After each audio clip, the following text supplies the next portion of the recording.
नमस्कार दोस्तों, स्वागत है आप सभी का जेबीबी क्लासेस के ऑनलाइन प्लेटफॉर्म पर। जैसा कि अपन चर्चा कर रहे थे अव्यय अव्यय में हमने देखा था क्रिया विशेषण अव्यय और समुच्चयबोधक अव्यय, और उसी क्रम में आज अपन देखेंगे तीसरा भेद, यानी कि कौन सा वाला देखेंगे, संबंधबोधक अव्यय। कौन सा? संबंधबोधक अव्यय। अब देखते हैं संबंधबोधक अव्यय की परिभाषा।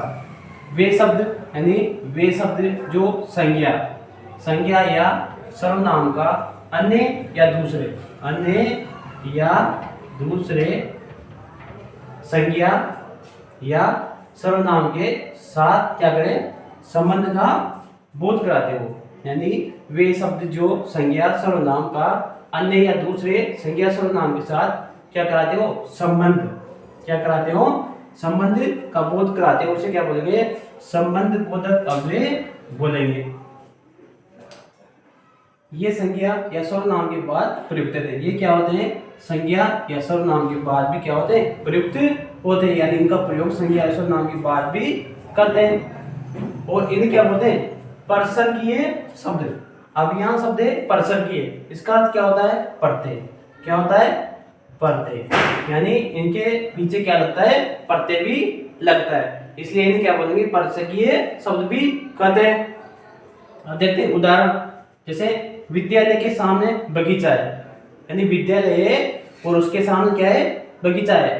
तो यानी क्या हो रहा है? संबंध हो रहा है किसका? विद्यालय और बगीचे का, यानी के सामने। किसके सामने? विद्यालय के सामने। ठीक है, इसमें के सामने क्या हो जाएगा? संबंधबोधक अव्यय। जैसे सीता की बहन गीता है। क्या है? सीता की बहन गीता है, यानी सीता की बहन कौन है? गीता। तो दोनों के बीच में संबंध किससे आ रहा है? की से। किससे आ रहा है? की से। यानी सीता की बहन गीता है, तो सीता और गीता के बीच में संबंध किससे हो रहा है? की से।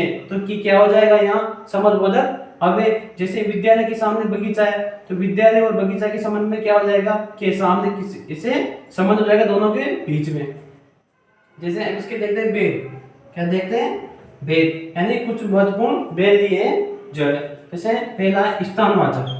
स्थान यानी जगह, स्थानवाचक। जैसे बाहर, ये सब क्या है? स्थानवाचक संबंधबोधक अव्यय।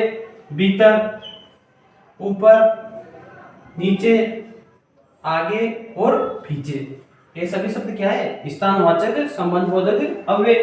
अगला है दिशावाचक संबंधबोधक अव्यय। कौन सा? दिशावाचक, यानी इससे क्या होगा? दिशा का बोध होगा। जैसे उत्तर दिशा, पार किसके? नदी के पार, और की ओर, आगे की ओर, सामने, अभी आया था ना सामने, के सामने।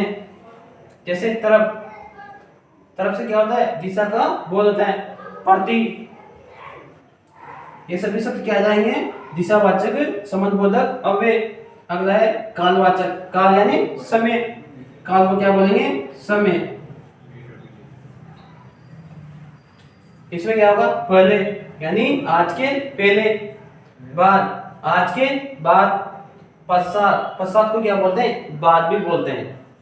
जैसे उपरांत, यानी एक कार्य होने के उपरांत, यानी समय का बोध होता है, तो इसे क्या बोलेंगे? कालवाचक संबंधबोधक अव्यय। अगला विरोध, यानी दूसरे का विरोध करना, यानी विरोधवाचक। इसमें क्या होगा? किसका बोध होगा? विरोध का। जैसे उल्टे, विरुद्ध, प्रतिकूल, विपरीत, ये सभी शब्द क्या हो जाएंगे? विरोधवाचक संबंधबोधक अव्यय हो जाएंगे। एक ही सादृश्य, यानी आकार। जैसे अनुसार, यानी उसके अनुसार। सामान्य, उसके सामान्य। तुल्य, उसके तुल्य, छोटा बढ़ाया, यानी दोनों के बीच में अंतर।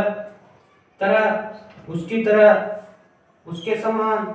जैसा, वैसा, यानी जैसा का जैसा और वैसा का वैसा। क्या हो जाएगा? सादृश्य वाचक या आकार वाचक। अगला है तुलनावाचक, यानी दो के बीच में तुलना। जैसे अपेक्षा, उसकी अपेक्षा वह छोटा है। बल्कि, यानी बल्कि क्या है? बल्कि भी क्या है? कि तुलनावाचक संबंधबोधक अव्यय। अगला है हेतुवाचक। जैसे उसके सिवा, उसके लिए, कारण और वास्ते। के वास्ते, के सिवा, के लिए, के कारण, के वास्ते। क्या हो जाएगा? हेतुवाचक समुद्रबोधक अव्यय। तो आज हमने देखा समुद्रबोधक अव्यय यानी किसका? अव्यय का भेद। कौन सा? 3 नंबर वाला। कौन सा? 3 नंबर वाला। कौन सा? समुद्रबोधक अव्यय। इसकी परिभाषा देखी, यानी एक संज्ञा और सर्वनाम का संबंध दूसरी संज्ञा और सर्वनाम के साथ हो जाएगा, उसे क्या बोलेंगे? समुद्रबोधक अव्यय बोलेंगे। जैसे संज्ञा और सर्वनाम के बाद इनका क्या होता है? इनका प्रयोग होता है या इनका प्रयुक्त होता है, इनको प्रयुक्त करते हैं। तो इसे क्या बोलेंगे? परसर्गीय शब्द भी बोलेंगे। उदाहरण देखा था विद्यालय के सामने, यानी दोनों के बीच में क्या हो रहा है? संबंध हो रहा है। जैसे सीता गीता के बीच में भी क्या है? संबंध का बोध हो रहा है। और भेद देखे थे इनमें स्थानवाचक, दिशावाचक, कालवाचक, विरोधवाचक, सादृश्यवाचक, तुलनावाचक और हेतुवाचक। तो आज हमने कौन सा भेद पढ़ा? तीसरा, यानी 3 नंबर वाला संबंधबोधक अव्यय। अब देखते हैं आगे क्लास में देखेंगे इसका चौथा भेद और अंतिम भेद। धन्यवाद।